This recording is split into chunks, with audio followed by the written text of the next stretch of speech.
History's verdict. Rommel.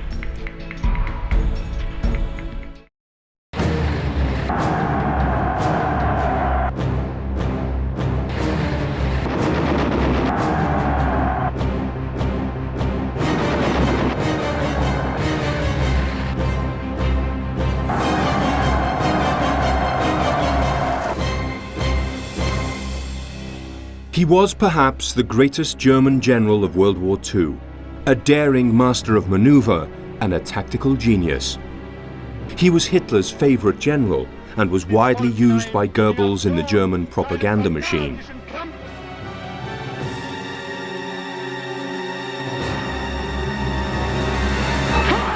Battle was what Rommel lived for, and he either had or developed what he called Fingerspitzengefühl, or a sixth sense, which allowed him to outthink and outmaneuver his enemies and achieve a phenomenal rate of success. He invariably led his battles from the front, shared the food and conditions of his men, and was widely respected by those who served under him, although the same cannot be said for those of equal or superior rank who often disagreed with his tactics or were simply jealous of his success.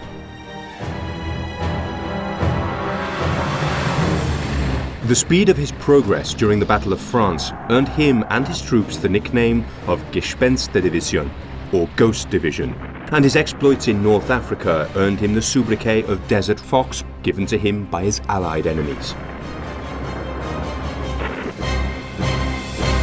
Churchill was to say of him, "A very daring and skillful opponent and, may I say across the havoc of war, a great general." He was, therefore, almost as highly regarded by the Allies as he was by the Axis. The verb zu rommen entered the German vocabulary during the war and was used to describe the revolutionary strategy of the Blitzkrieg, perfected by Rommel.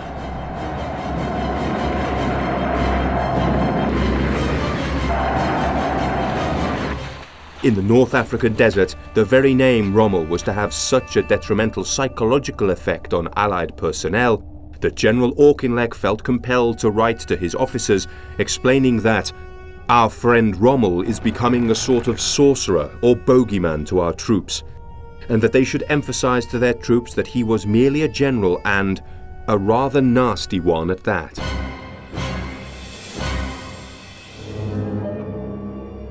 His death was to be shrouded in mystery and controversy, and historians to this day are still unsure about and debate the depth of his involvement in the failed plot to assassinate Hitler and the real motives for his acceptance of suicide by poisoning rather than face trial and execution as a traitor to the Third Reich.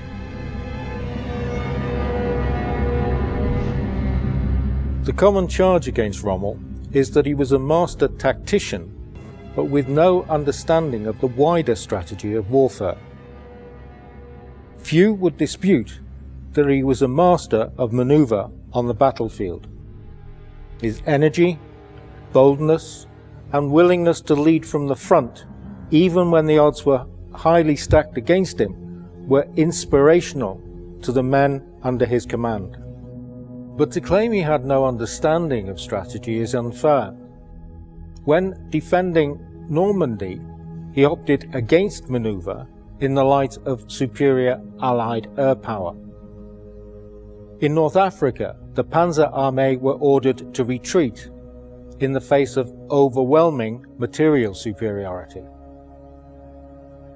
He recognized when the war was lost and was brave enough to inform his superiors.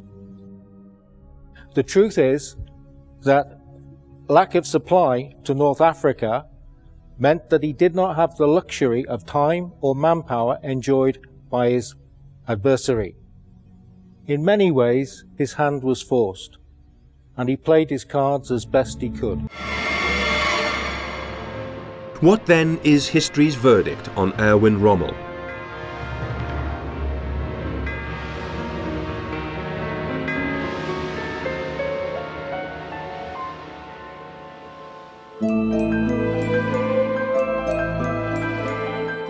Erwin Johannes Eugen Rommel was born on the 15th of November 1891 in southern Germany, at Heidenheim near Ulm in the Kingdom of Württemberg in Swabia, which was at that time part of the German Empire. He was the second of 4 children to a schoolmaster. As a child, he was fascinated by all aspects of engineering, an aspect of his character which was to resurface when the defences against the expected 1944 Allied invasion along the English Channel became known as Rommel's asparagus. At the age of 18, however, following his father's advice, he joined the local infantry regiment as a Fähnrich or ensign. In 1910, he went to the officer cadet school in Danzig, from where he was commissioned as a lieutenant in January 1912. Whilst in Danzig, he fathered an illegitimate daughter named Gertrude. He supported her throughout his life, although she was to be brought up by her grandparents as his niece. The scarf he is shown wearing during many of his North African campaign photographs was made by Gertrude.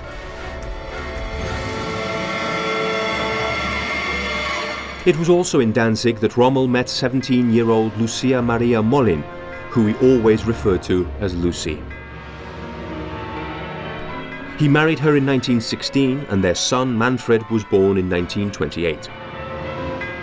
Rommel was devoted to Lucy and wrote to her virtually every day while serving away from home.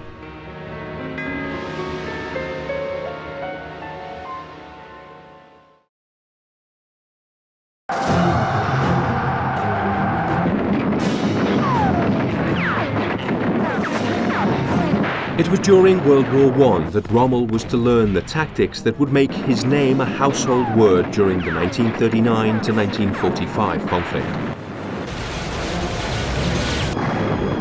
He became an expert in fighting in small groups, infiltrating behind enemy lines under cover of darkness and exploiting tactics of outflanking and surprise.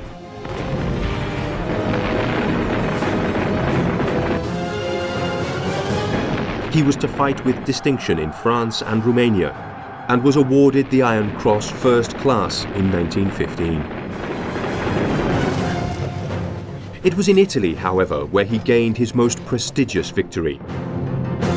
Fighting with a Gebirgsbataillon, or mountain battalion, at the 12th Battle of the Isonzo in the Italian Alps, Rommel was to capture the massif of Mount Matajur, taking over 9,000 Italian prisoners for the loss of just 6 German dead and 30 wounded. For this he was awarded the Order of Pour la Mérite, the German equivalent of the British Victoria Cross or the American Medal of Honor.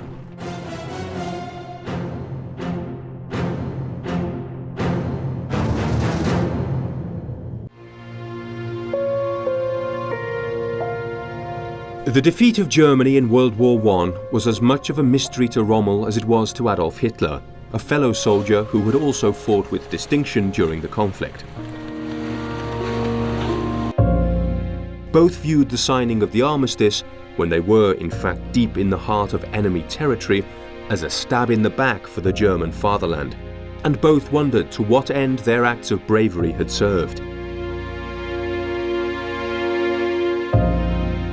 The harsh terms of the Treaty of Versailles were also to affect both men deeply.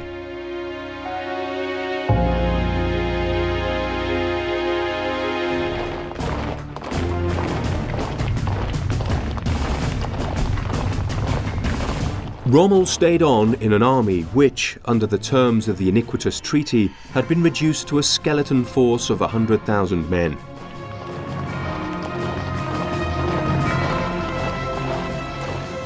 In 1920, he took command of a rifle company in Stuttgart, a post he was to hold until 1929, when he took up a position as instructor at the Dresden Infantry School. He was to teach here until 1933, gaining a reputation as an inspirational teacher, whose use of methods such as visual aids was in stark contrast to the dry, didactic approach of most of his colleagues. Whilst teaching in Dresden, he wrote 2 books. One was a manual for officer instruction in infantry training, and the other was a book of reminiscences of his First World War experiences. a work Hitler was to proscribe as recommended reading for the Hitler Youth.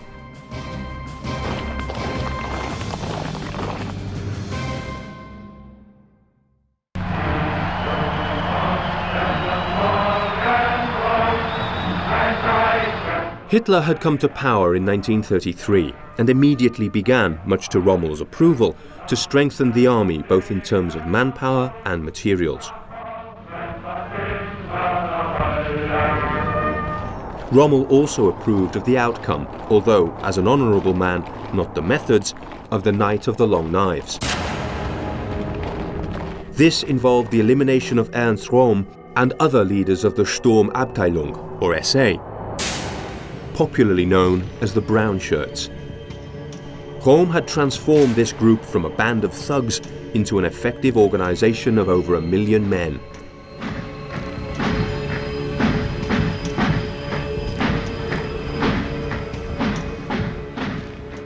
It therefore posed a direct threat to the status and power of the armed forces, and Rommel was delighted that the organisation he believed had been threatening civil war was no more. Rommel was to meet Hitler for the first time in September 1934, when the Führer was scheduled to inspect a rifle battalion headed by Rommel at Goslar.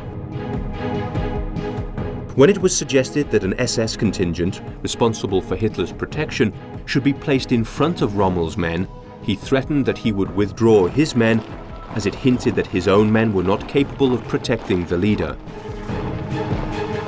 He got his own way. By 1938, Rommel was a colonel commanding the War Academy at Wiener Neustadt, and it was from here that he was asked to take command of the Führerbegleitbataillon, Hitler's personal protection battalion. This unit accompanied him wherever he travelled outside Germany. It was during this period in his career that he met Joseph Goebbels, the Reich's propaganda minister. Goebbels was to recognise Rommel's potential as a propaganda source, and Rommel was to find an outlet for his vanity.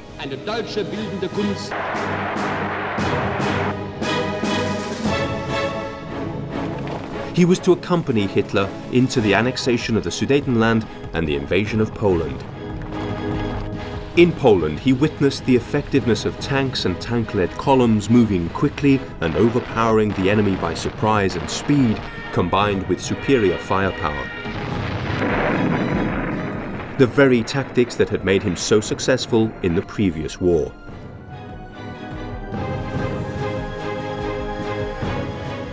During his time with this unit, he was promoted to Major General, and he was to build a mutual respect for and rapport with Hitler.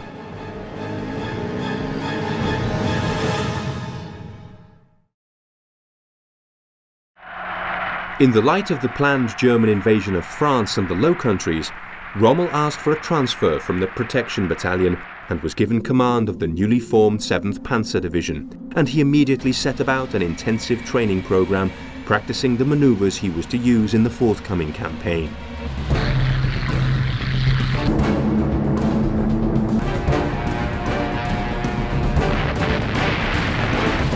The Second World War really began for Rommel on the 10th of May 1940, when the 7th Panzers began their push through the Ardennes towards Belgium and France.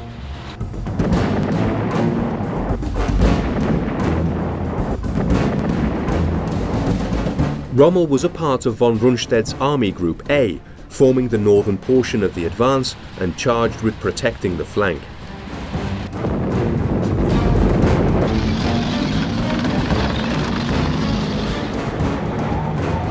His role was, therefore, intended as supportive. It was not, however, in the Rommel character to play a bit part.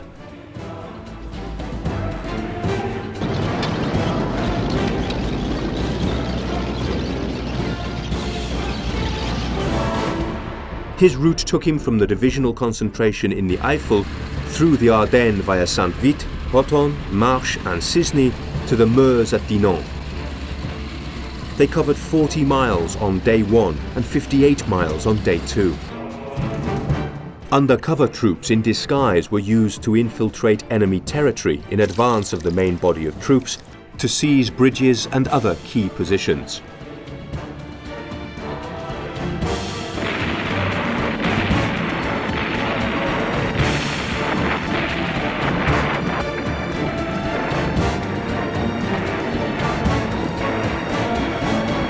On Sunday the 12th of May 1940, Rommel reached the Meuse only to find that the bridges had been blown.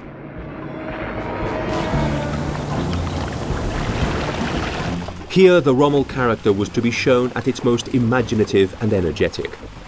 With no suitable cover and an absence of smoke units, and under heavy fire from Belgian and French defences on the opposite side of the river, Rommel ordered several riverside buildings to be set on fire so that the smoke would give cover to his advancing troops.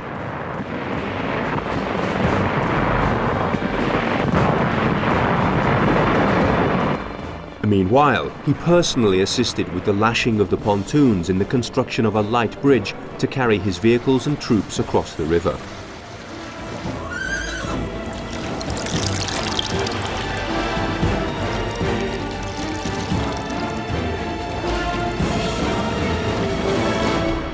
Once across the Meuse, the going was a lot easier than it had been through the Ardennes, and large numbers of French prisoners were being taken. Rommel met much less resistance than he expected, even when crossing the renowned Maginot Line, and he reached Arras on the 12th of May 1940.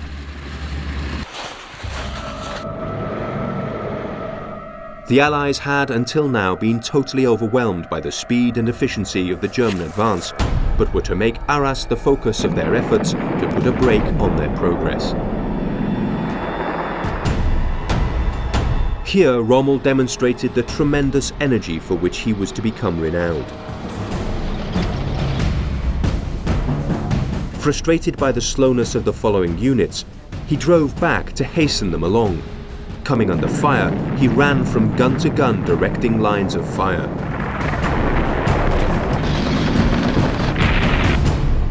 Although there were heavy losses, over 90 dead, including his aide-de-camp, Arras had been taken.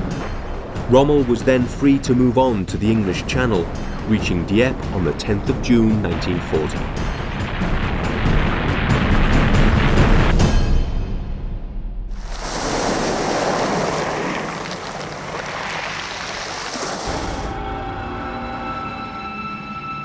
Rommel's ego and vanity are demonstrated by the fact that, 3 weeks into the Western campaign, he sent off a preliminary report to Hitler.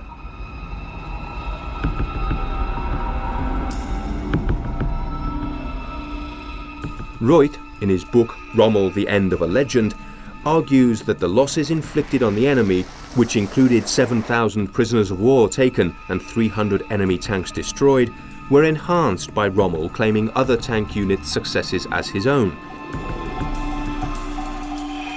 This undoubtedly made him enemies amongst his fellow officers. It did him no harm, however, with Hitler, who on a visit to his victorious troops on the 3rd of June 1940 said to Rommel, "We were all very worried about you," referring to the fact that the Gespensterdivision was at times so far in advance that it was totally out of communication.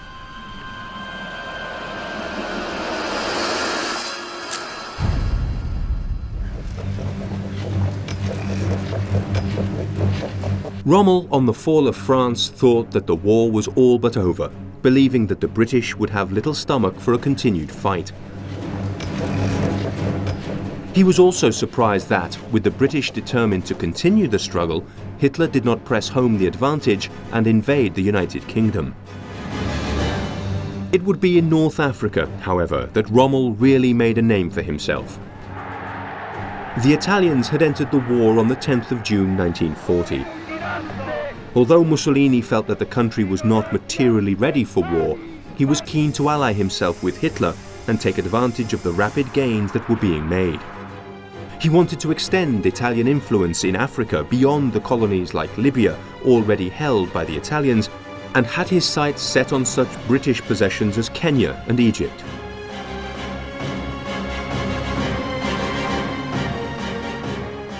To this end, the Italian army had launched an offensive towards Egypt and, on the 13th of September 1940, had crossed the Egyptian frontier at Sidi Barrani and moved 50 miles inside the country.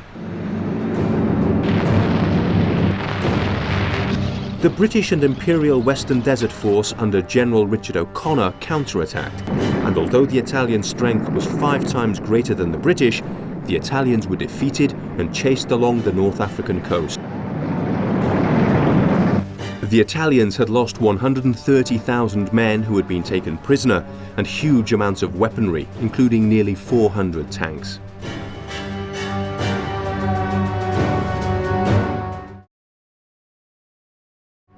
North Africa was strategically important to the Germans as it formed part of Hitler's Plan Orient. He envisaged a pincer movement with troops moving through North Africa and the Middle East, meeting up with a further army deployed through Russia into the Caucasus. Germany would thus control all of the major Eurasian oil fields, as well as having access to other valuable raw materials.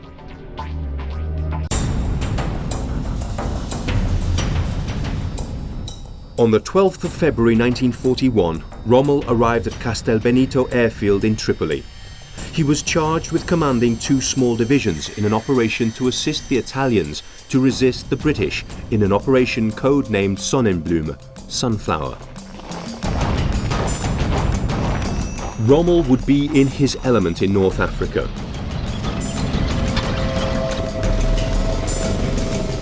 The vast, barren spaces of the desert suited his style of rapid forward movement and quick counterattacks using concentrated tank units.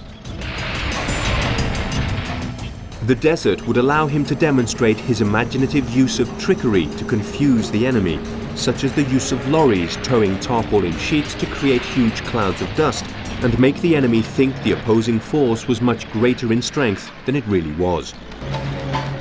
He had his soldiers create dummy tanks to fool the enemy.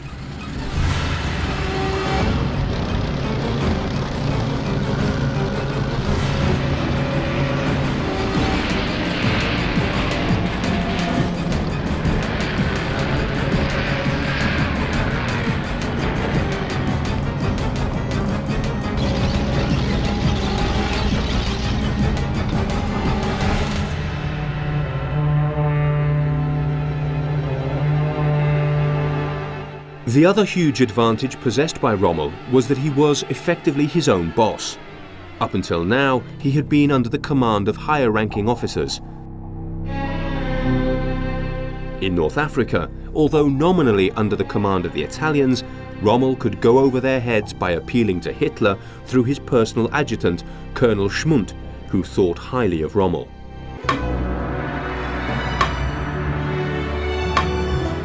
Although Rommel had nothing against the ordinary Italian soldier, he was dismissive of the Italian officer class, whose habit of segregating themselves from their men in terms of dining and sleeping arrangements and having their headquarters in luxurious buildings miles away from the fighting was anathema to Rommel.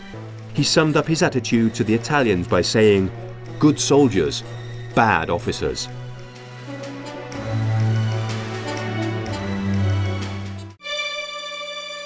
Rommel's orders were to hold the front at Sirte until reinforcements arrived in May. He, however, had other ideas, believing the area to be indefensible. Not for the first or last time, he decided to disobey orders and undertook a bold move to seize the whole of Cyrenaica, launching his defensive on the 24th of March 1941.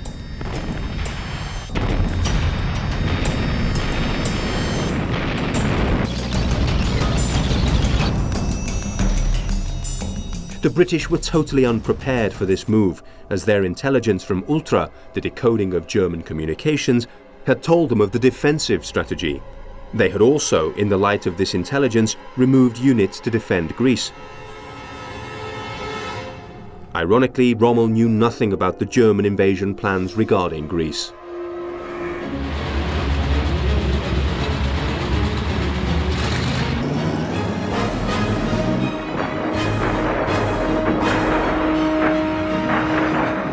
Within a few weeks, Rommel had pushed the British an amazing 600 miles east to Tobruk, capturing Lieutenant General Philip Neame, the military governor of Cyrenaica, and General O'Connor in the process.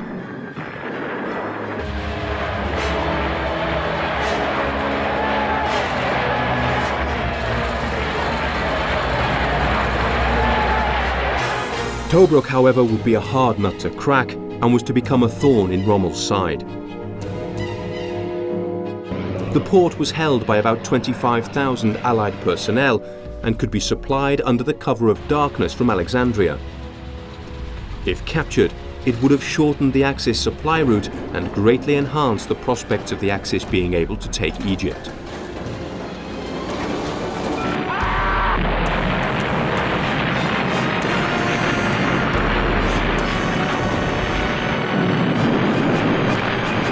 Tobruk would hold out for 240 days and be extremely costly in terms of men and materials. Rommel was to come in for a lot of criticism over the numbers of men and the amount of materials lost in his repeated attempts to take Tobruk and his lack of strategy. To be fair, it was not entirely his fault, as he was kept in the dark by Hitler who, for example, promised the invasion of Malta from where Allied ships were sinking large numbers of the supply vessels for Rommel's Africa Corps. Hitler had no intention of invading Malta after the heavy losses suffered in the invasion of Crete. Rommel did not even know about the invasion of Russia and was to suffer not only at the hands of the British Navy, but also by the fact that men and materials were being consumed overwhelmingly at the Eastern Front. One of his fiercest critics over his Tobruk strategy was General Kirchheim, and they clashed bitterly. He also court-martialed an officer for refusing to attack a much superior enemy tank force and relieved General Streich of his command for showing too much concern for the lives of his men. Rommel was to come across Kirchheim again when he was one of the judging committee at his trial for treason.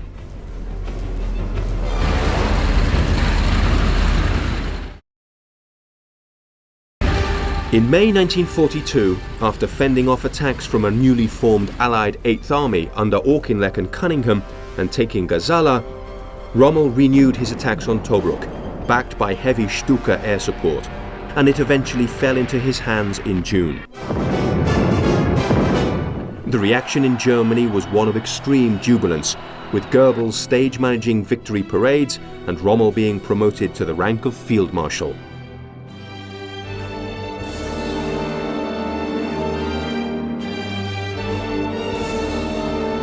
The taking of Tobruk meant that the Africa Corps could now be supplied by a shorter and safer sea route, in addition to taking the supplies stockpiled within the fortress.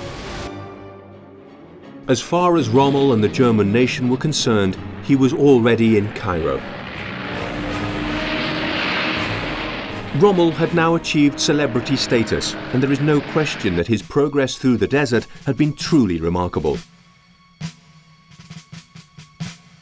To put it into context, however, the Italian historian Emilio Faldella said, "The myth of Rommel was created by the English, who preferred to justify their defeats with the presence, in the enemy camp, of an exceptional general, rather than recognize the superior quality of the combatants, German and Italian."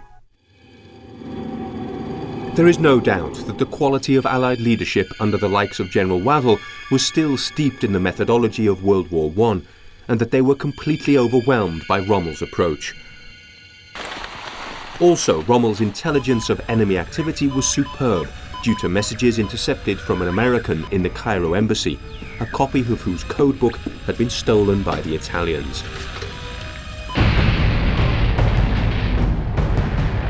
Rommel's dazzling victory at Tobruk saw him at the peak of his military achievements. Rommel had seized many thousands of tons of precious fuel and supplies.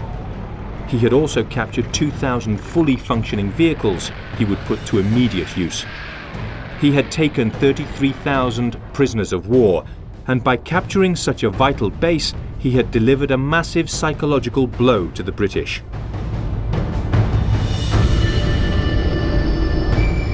Churchill himself recognized this and said, "This was one of the heaviest blows I can recall during the war.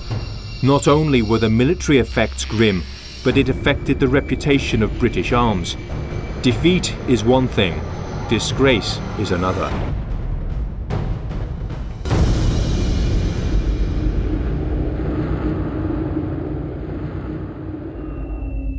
Rommel was also at the peak of his moral achievements in the war too.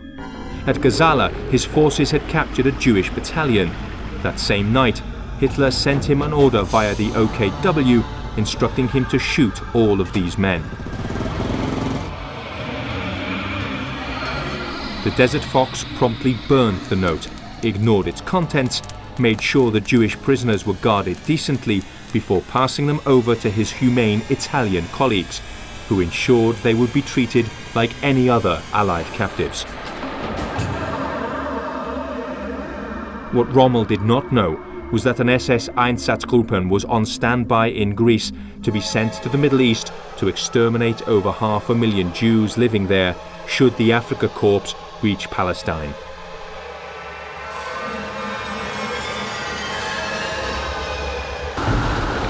The Axis powers were at the zenith of their military achievements in mid-1942.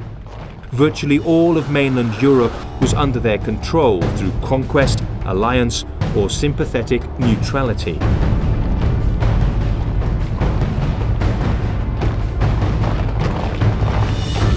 Malta was in danger. The Nazis had once again regained the initiative in their colossal offensive against the Soviet Union. Rommel might take the Suez Canal, Egypt, Palestine, the Middle East's oil fields, perhaps even link up with Barbarossa forces penetrating the Caucasus. In Asia, Singapore, the supposedly unconquerable symbol of British imperial dominance, had fallen to the Japanese. British and Commonwealth forces were in retreat. The Japanese seemed poised to defeat China and the Western powers. It was conceivable that India could fall and that the invincible Axis forces could meet up somewhere around the Indian Ocean.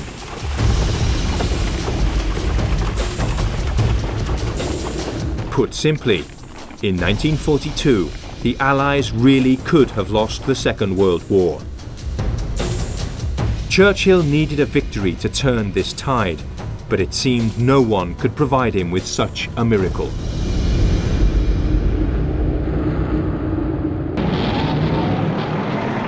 After the fall of Tobruk, Rommel decided to press home his advantage and move into Egypt, despite material shortages.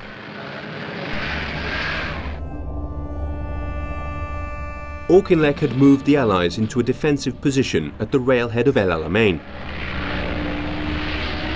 This was a superb defensive position, being bounded by the sea to the north and the virtually impassable Qattara Depression to the south.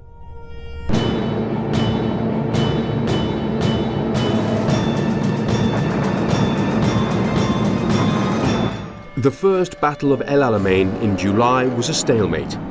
Rommel had only 13 operational tanks left, and although he inflicted heavier losses on the Allies than he himself sustained, the Allies were in a better position to replace the losses.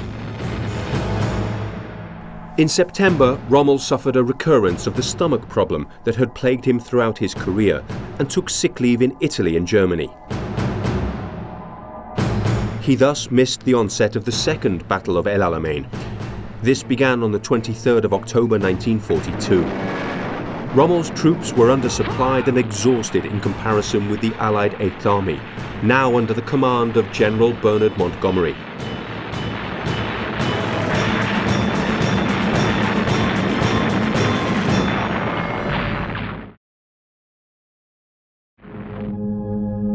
Churchill had found his miracle worker.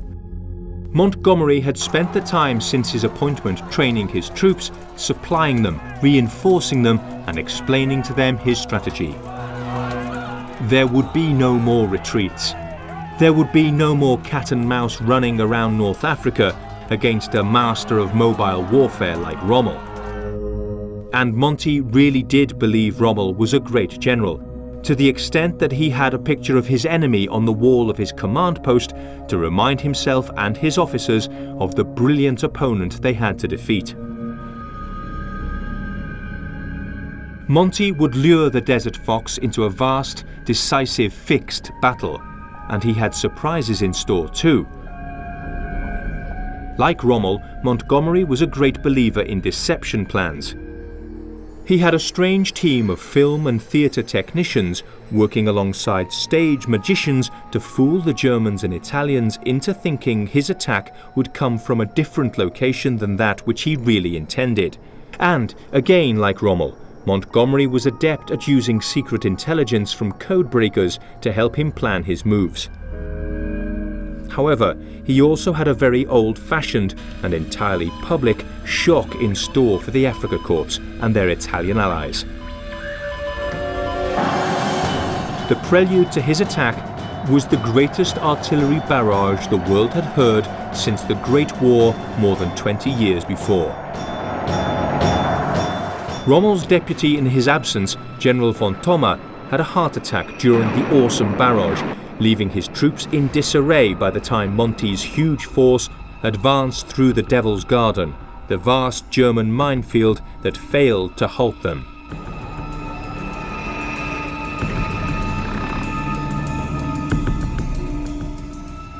By the time that Rommel arrived 2 days later, he decided that the only hope of success was a counterattack, which he launched on the 26th of October, with both sides suffering heavy losses.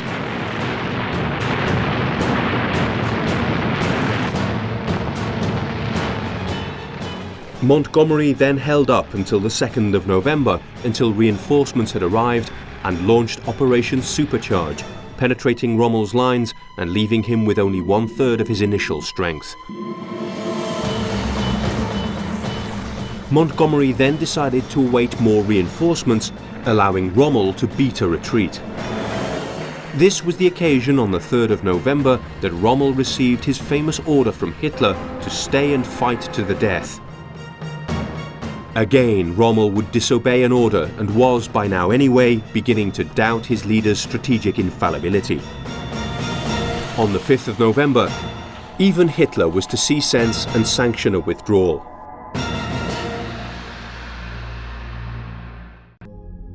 Received wisdom is that Rommel was not only a master tactician, but a fast-moving, daring battlefield commander.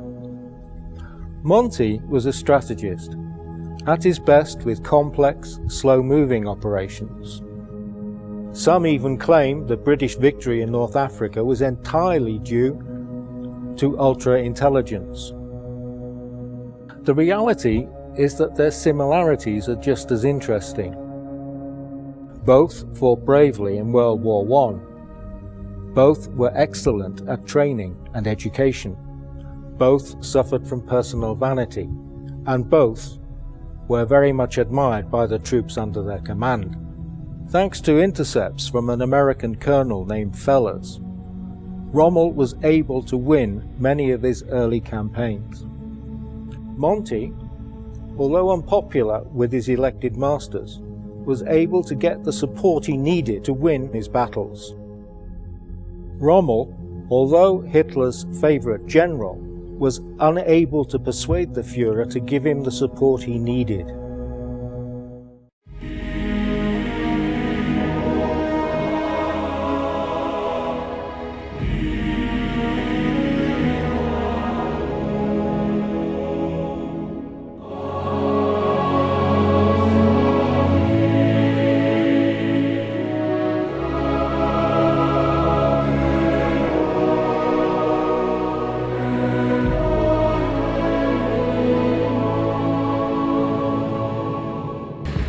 Rommel's retreat across the desert was almost as remarkable as his advance had been, and he was able to turn and inflict occasional damage on his pursuers.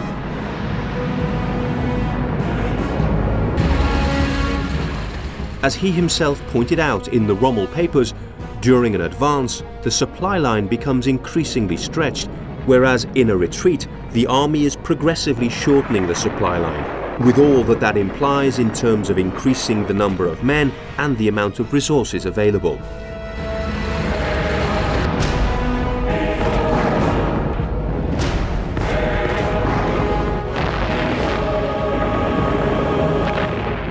Notable among his successes was the defeat of an American force who had entered the war by this time at the Kesserine Pass in February 1942.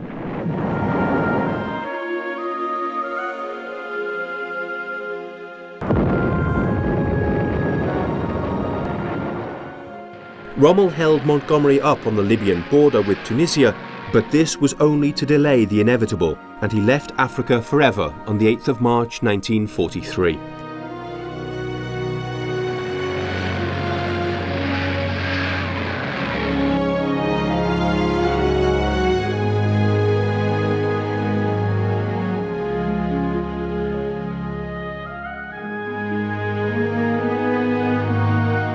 Kesselring, now in charge in North Africa, persuaded Hitler that the war in North Africa was winnable, contrary to the advice given by Rommel. Hitler would soon learn who was right.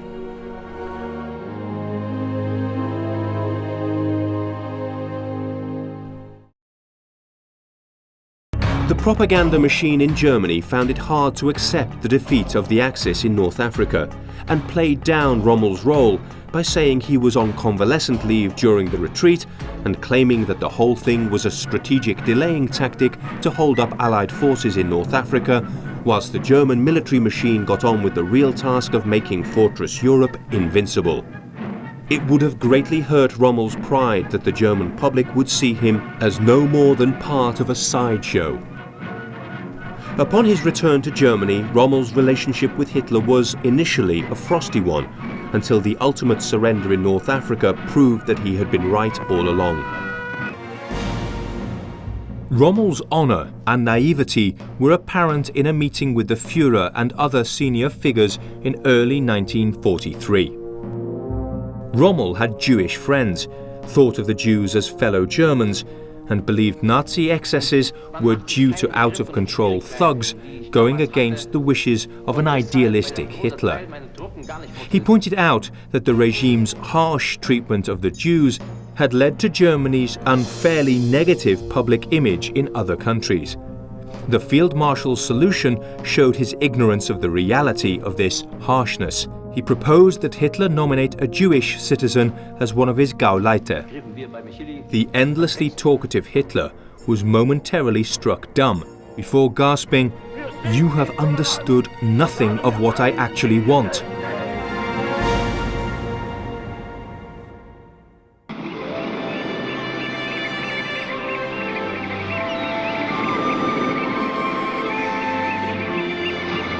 In the summer of 1943, the two men spent a lot of time in each other's company, and it was clear that he was back in favour. Rommel was again under the Führer's spell. Rommel, however, began to realise that Hitler was becoming increasingly deluded and that he favoured Kesselring's more optimistic attitude compared to Rommel's realism in, for example, the defence of Italy, whose fascist regime had collapsed in September 1943.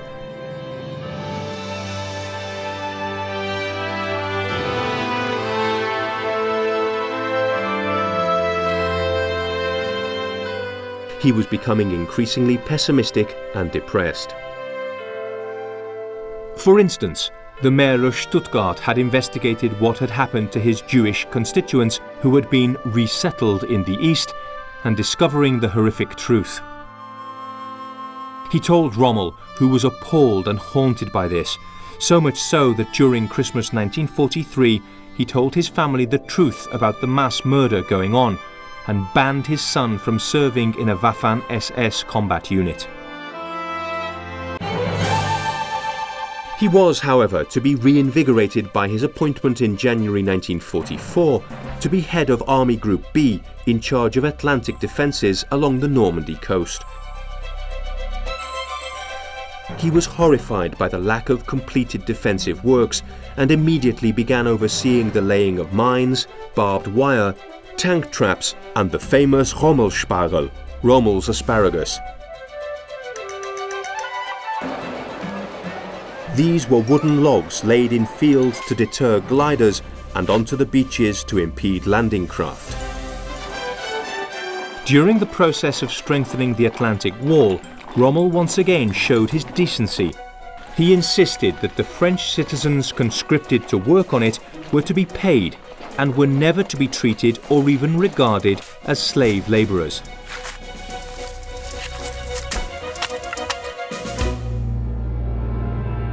Again, Rommel was to clash with his fellow officers and Hitler regarding the strategy of the defence of the French and Belgian coasts. Von Rundstedt and Guderian backed Gehr's plans to have a large force stationed inland, ready to be rapidly deployed once the landing sites were known. Rommel thought that this was impracticable in the light of superior Allied air power, and that the only effective way to counter an invasion was to fight the enemy directly on the beaches.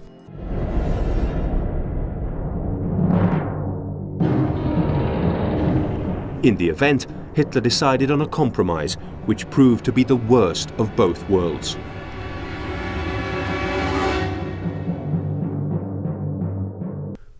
Rommel had taken advantage of a spell of bad weather in early June 1944 to return to Germany, believing that an invasion would be unlikely in such poor weather conditions.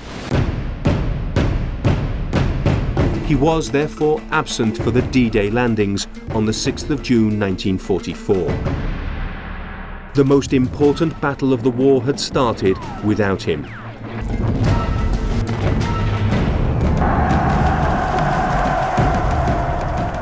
Receiving a telephone call at his home advising him of the situation, he rushed back to his headquarters at La Roche-Guyon on the Seine between Paris and Rouen, where he soon realized that his plan to repulse the enemy on the beaches was doomed to failure.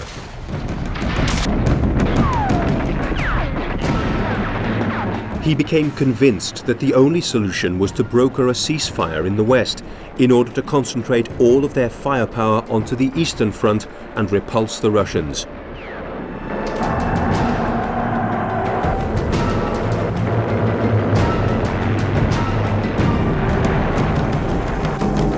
He tried to persuade Hitler to adopt this plan when he met him on the 17th of June at Margeval, Hitler's headquarters in France. He was effectively told to mind his own business, but Hitler tried to persuade Rommel that all was not lost, informing him of Germany's new V-1 and V-2 rocket weaponry and jet fighters, which would swing the balance of power back in Germany's favor.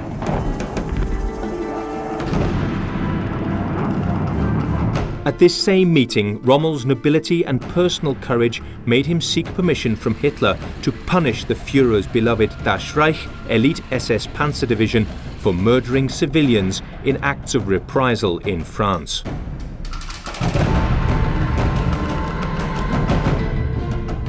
Rommel soon realized that despite this, the situation was as bleak as ever, and on his last encounter with Hitler at the Berghof on the 29th of June, he again repeatedly voiced his opinion that the battle was effectively lost. Hitler angrily ordered him out of the room.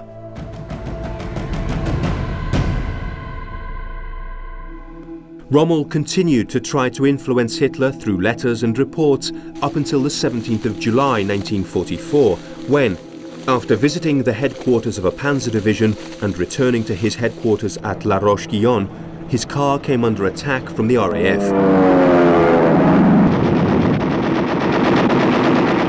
His driver was hit in the arm, lost control of the car and veered off the road, hitting a tree.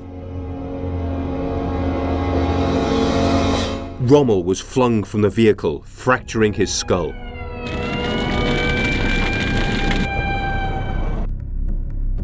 Three days later, on the 20th of July 1944, the von Stauffenberg plot to assassinate Hitler ended in failure.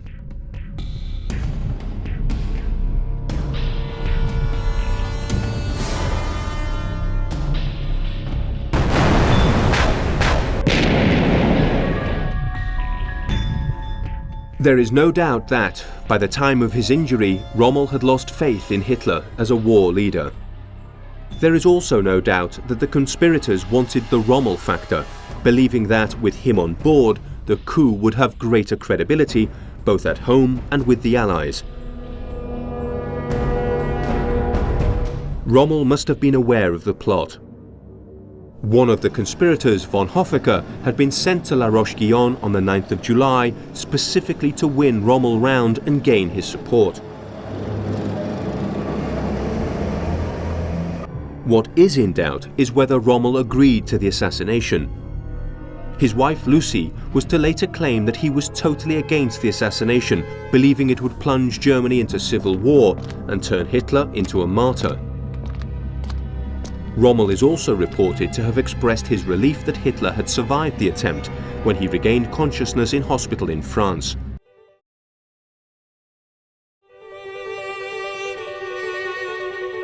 The plot also, to be successful, had to work on a need-to-know basis, and there is an argument that Rommel did not need to know.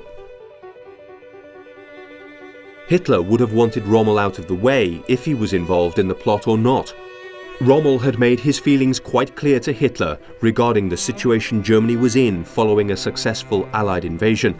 To an increasingly deluded Hitler, having surrounded himself with sycophantic yes-men, any suggestion that Germany could lose the war was defeatism, and just as grave a crime as treason.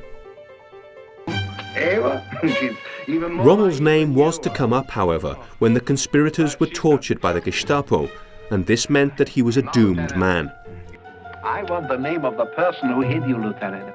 Hitler claimed to have been shocked by the supposed involvement of Rommel in the plot and is quoted as saying, "He is incredibly useful when things are moving forward, but as soon as a serious crisis appears, Rommel is without any inner strength." A serious misreading of his character.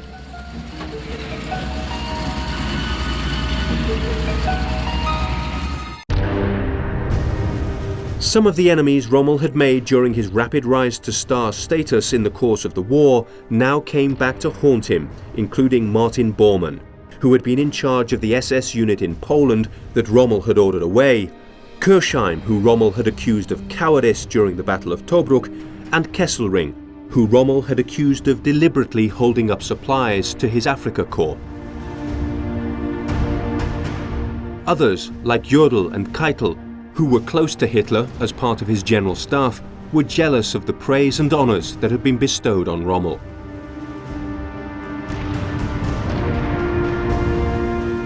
Rommel's guilt, according to the Court of Military Honour investigating the failed plot, hinged on General Hans Speidel, who was a member of Rommel's staff at his French headquarters.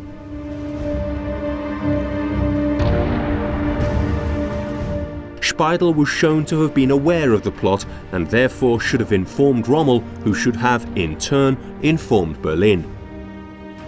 If he was aware that Rommel had not informed Berlin, then he should have done so himself. His excuse that he did not know that Rommel had not sent the message is a poor one, to say the least. Either way, Rommel was damned.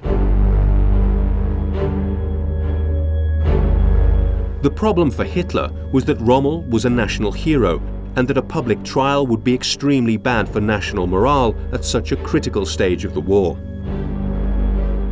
The nail in Rommel's coffin came when he refused an order to leave his home in Herrlingen, where he had been recuperating, and travelled to Berlin on the 10th of October 1944.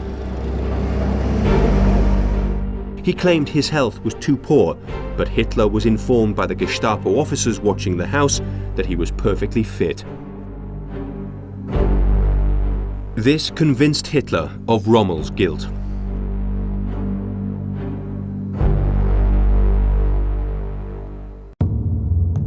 On the 13th of October 1944, Rommel was informed of a visit by General Wilhelm Burgdorf and General Ernst Meissel.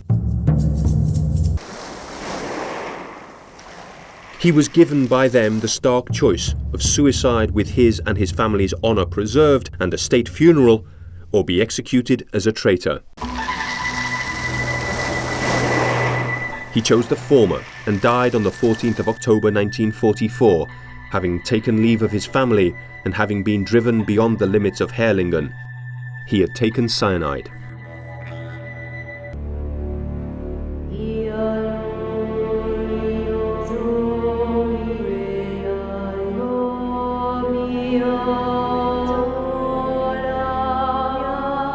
He was, as promised by the two generals, given a full state funeral in Ulm. Reportedly, he had suffered a heart attack instigated by his injuries in the car crash.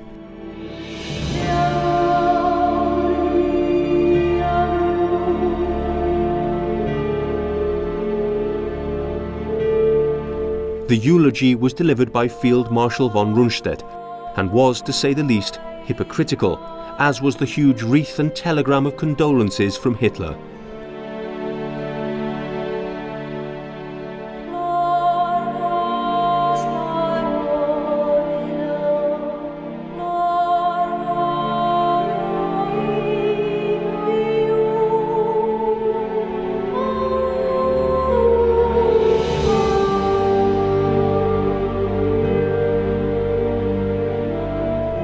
Footage of the funeral was shown in newsreels in cinemas throughout Germany.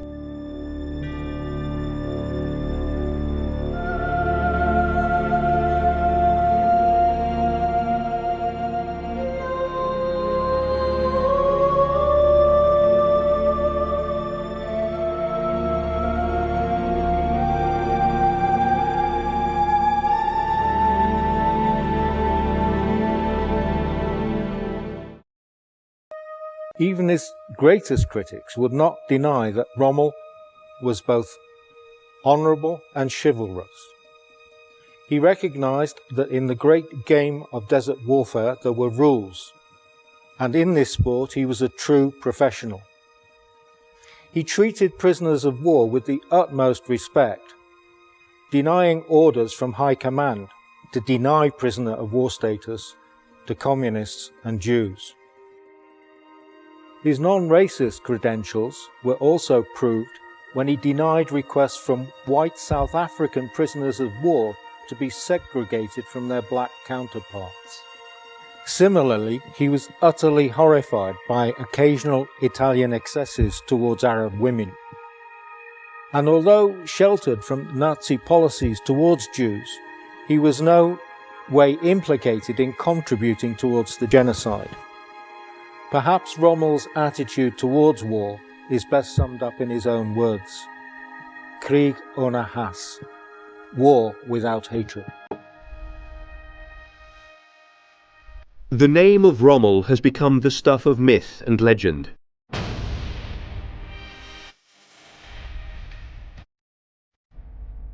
He was the only officer of the Third Reich to have a museum opened in his honor. Films were made portraying his exploits, including The Desert Fox, the story of Rommel, made in 1951 and starring James Mason. Members of the Afrika Korps were able to hold annual reunions without any sense of disgrace, unlike most other units of the German army. Im Hinblick auf unsere starken Anlagen, im Hinblick auf den verbüßten Geist unserer Truppe, auf die neue Bewaffnung und die Kampfmittel, die uns in die Hand gegeben wird, können wir den kommenden Ereignissen mit größter Ruhe entgegensehen und brauchen uns keine Sekunde den Kopf zu brechen, ob es gut oder schlecht geht. Es geht bestimmt gut und ich glaube nicht, dass England ein zweites Mal wiederkommt, wenn hier den Versuch macht. The truth is probably that Rommel was an honorable soldier who followed his leader into a futile and horrible war.